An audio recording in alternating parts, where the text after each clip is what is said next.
कहानियों की दुनिया में आपका स्वागत है, जहां हर किस्सा एक नया रंग दिखाता है। ये है कहानी स्पेक्ट्रम। इंट्रो हो गया, अब चलते हैं कहानी पर।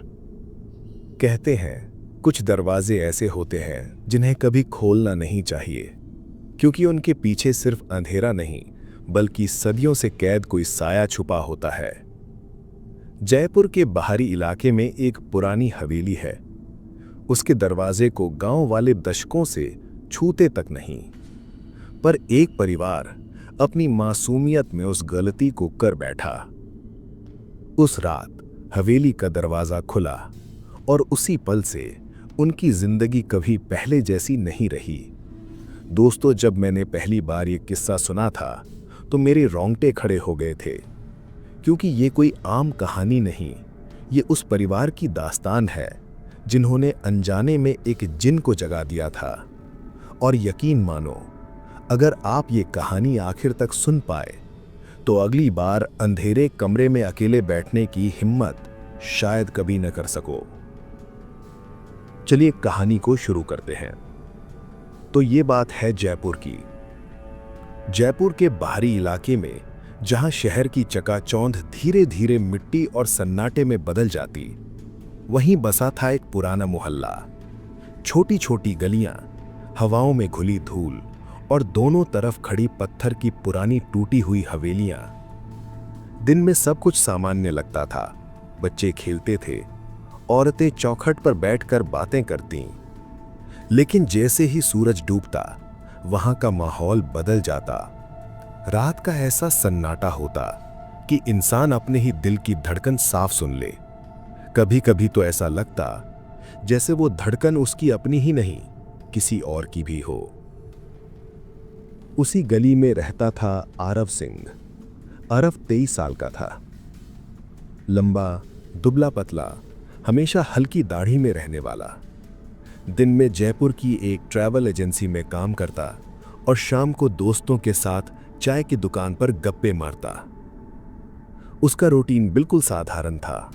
सुबह उठना, जल्दी जल्दी तैयार होकर ऑफिस जाना, रात को घर लौटकर माँ के हाथ का खाना खाना और कभी कभी बहन के साथ छत पर बैठकर आसमान देखना। घर छोटा सा था मगर खुशियों से भरा हुआ था। आरव के पिता का नाम महेंद्र सिंह था। सरकारी दफ्तर में काम करने वाले, दिखने में सख्त मगर दिल से नर्म इंसान। आरव की माँ का नाम था सविता देवी, जिनका पूरा दिन पूजा पाठ, तुलसी में पानी डालना और घर के कामों में बीत जाता। और आरव की छोटी बहन अनवी 16 साल की थी, मासूम सी, जो भाई को अपना सबसे अच्छा दोस्त मानती थी। बाहर से देखने पर सब कुछ सामान्य लगता था, लेकिन उसी गर्मी में धीरे धीरे आरव की जिंदगी बदलने लगी। पहले आरव को छोटे छोटे बदलाव आना स्टार्ट हुए। कभी नींद में अचानक उठ जाता था, कभी कमरे में धीमी सी फुसफुसाहट सुनाई देती और कभी बिना वजह किसी पर भी गुस्सा आ जाता था। मां ने सोचा शायद काम का तनाव है। पिता बोले जिम्मेदारियां बढ़ रही हैं, लड़का बड़ा हो रहा है, ऐसा होता है।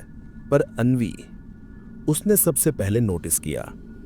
उसे लगा भाई की आंखों में कुछ बदल गया है। कभी वो आंखें बिल्कुल खाली लगती, जैसे उनमें कोई और झांक रहा हो, और कभी उनमें ऐसी नफरत झलकती जैसी उसने अपने भाई के चेहरे पर कभी देखी ही नहीं थी। एक रात जब पूरा मोहल्ला गहरी नींद में सोया हुआ था, सविता देवी ने आरव के कमरे से अजीब सी आवाज सुनी। ऐसी आवाज जैसे कोई भारी भरकम आदमी धीमे स्वर में हंस रहा हो। वो घबराकर धीरे धीरे दरवाजे तक पहुंची। कमरे का दरवाजा अंदर से बंद था और तभी अंदर से आवाज आई।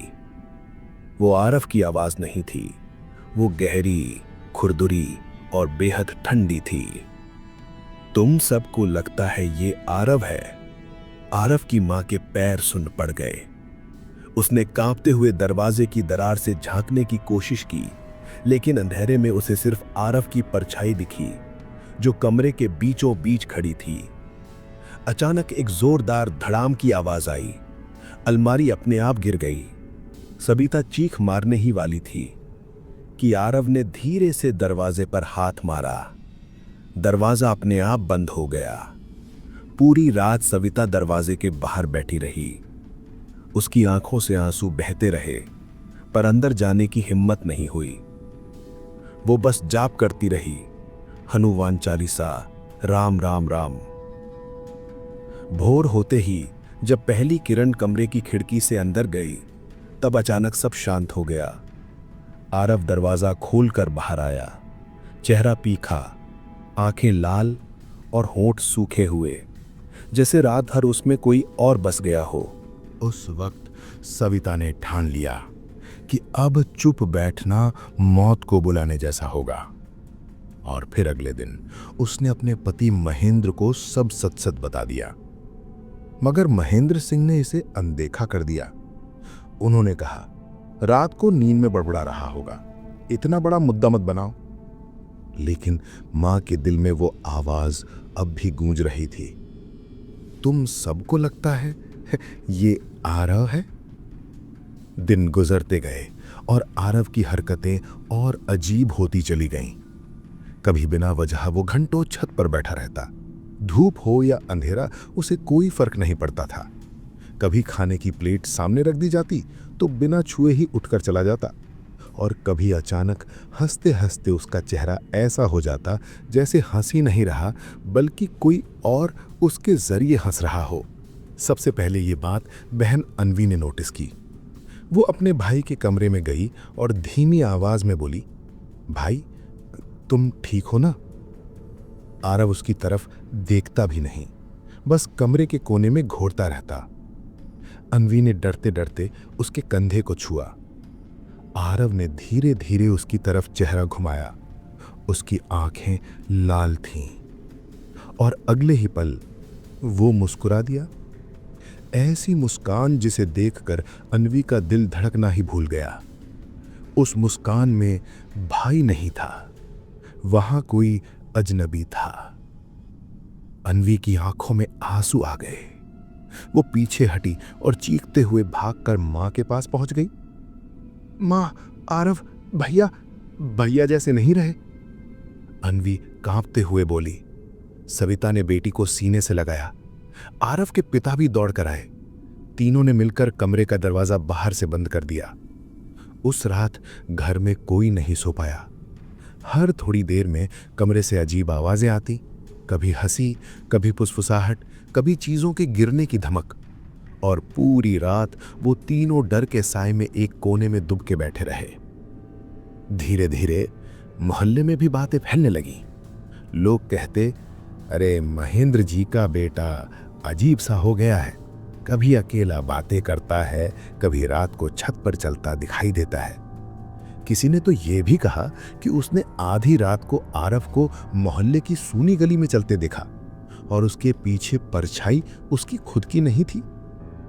महेंद्र सिंह गुस्से में पड़ोसियों को डांटते, बच्चे के बारे में बेकार की बातें मत फैलाओ। लेकिन रात को जब वो खुद अपने बेटे को देखते तो उनका विश्वास भी हिलने लगता। अब घर की रातें किसी सजा जैसी हो गई थीं। सविता देवी डर के मारे अपने कमरे का दरवाजा बंद करके सोती। अनवी तो अक्सर मां के साथ ही सो जाती। और आरव वो कभी छत पर घूमता, कभी आंगन में खड़ा आसमान की तरफ देखता और कभी अपनी ही दीवारों से बातें करता। फिर एक रात सारा घर सो रहा था। महेंद्र सिंह की नींद अचानक टूटी। उन्हें लगा जैसे किसी ने उनके कमरे की खिड़की पर धीरे से दस्तक दी हो। वो उठकर बाहर आए। पूरे घर में अंधेरा हो रखा था। उन्होंने देखा आरव आंगन के बीचों बीच खड़ा था। उसकी पीठ उनकी तरफ थी और वो धीमी आवाज में किसी से बात कर रहा था। नहीं, ये सबको मत बताना, ये सब मेरा नहीं है, ये तुम हो। महेंद्र सिंह ने घबराकर आवाज लगाई, आरव। आरव ने धीरे धीरे गर्दन घुमाई। चेहरा बिल्कुल खाली, पर उसकी आंखें किसी और की थीं और उसके होंठों से वो आवाज निकली जो उसके बेटे की नहीं थी। मैंने कहा था ना, ये आरव नहीं है। उस रात के बाद से महेंद्र सिंह को नींद आनी बंद हो गई। दिन में वो अपने बेटे को देखकर खुद को समझाते रहते कि सब ठीक है, लेकिन रात को आंगन में खड़े उनके बेटे की वो अजीब मुस्कान को याद करके उनके रोंगटे खड़े हो जाते। जब आरव की हालत बिगड़ने लगी तो महेंद्र सिंह ने सोचा शायद उसके दोस्तों को कुछ पता हो। उन्होंने आरव का फोन उठाया और उसके दोस्तों को घर बुलाया। अगले दिन तीनों दोस्त घर पहुंचे। आरव कमरे के कोने में चुपचाप बैठा था। उसकी आंखें सुर्ख थीं और चेहरा अजीब सा उतरा हुआ था। महेंद्र सिंह ने सीधे सवाल किया, सच सच बताओ, उस रात तुम लोग कहाँ गए थे? दोस्तों ने पहले टालने की कोशिश की। अंकल, बस घूमने गए थे, जयगढ़ किले तक, कुछ नहीं हुआ। लेकिन तभी आरव ने अचानक सिर उठाया। उसकी नजर दोस्तों पर पड़ी और उसके होठों से एक ठंडी हंसी निकली।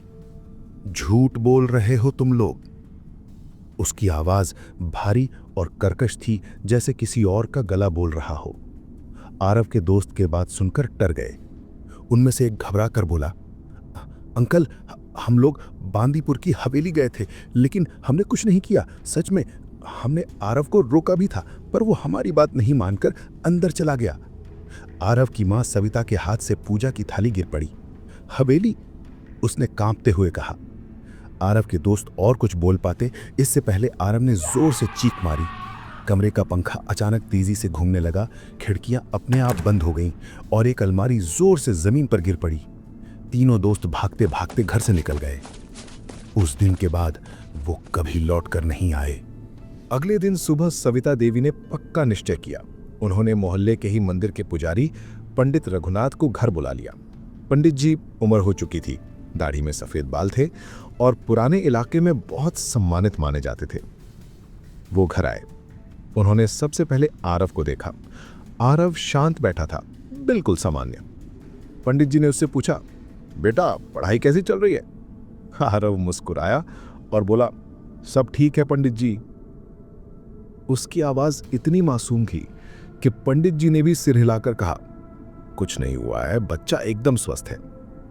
लेकिन ठीक उसी पल जब पंडित जी जाने लगे, आरव ने धीमी आवाज में कहा, पंडित, मंदिर में पूजा तो बहुत करते हो, मगर उस रात की बात किसी से कही तो नहीं? पंडित जी के पैरों तले जमीन खिसक गई। उनके चेहरे से सारा रंग उड़ गया। उन्होंने बिना एक शब्द कहे तेजी से दरवाजा खोला और घर से बाहर निकल गए। महेंद्र सिंह और सविता हैरान रह गए। वो सोच भी नहीं पा रहे थे कि आखिर आरव ने क्या कहा था। मगर उस दिन से घर का माहौल और बदल गया। कहानी यहीं पर स्टॉप करते हैं, लेकिन असली डर तो अभी बाकी है। अगर आप जानना चाहते हैं कि आगे क्या हुआ, तो चैनल को सब्सक्राइब कर लीजिए और बेल को प्रेस कर दीजिए, ताकि पार्ट 2 आते ही आपको नोटिफिकेशन मिल जाए।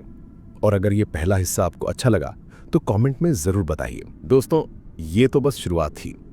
हवेली की असली सच्चाई और जिन की असली ताकत अभी बाकी है। पार्ट 2 मिस ना हो, इसके लिए सब्सक्राइब जरूर कर लें। आपका सपोर्ट ही हमें अगली कहानी लाने की हिम्मत देता है। प्यार और इज्जत बनाए रखिए।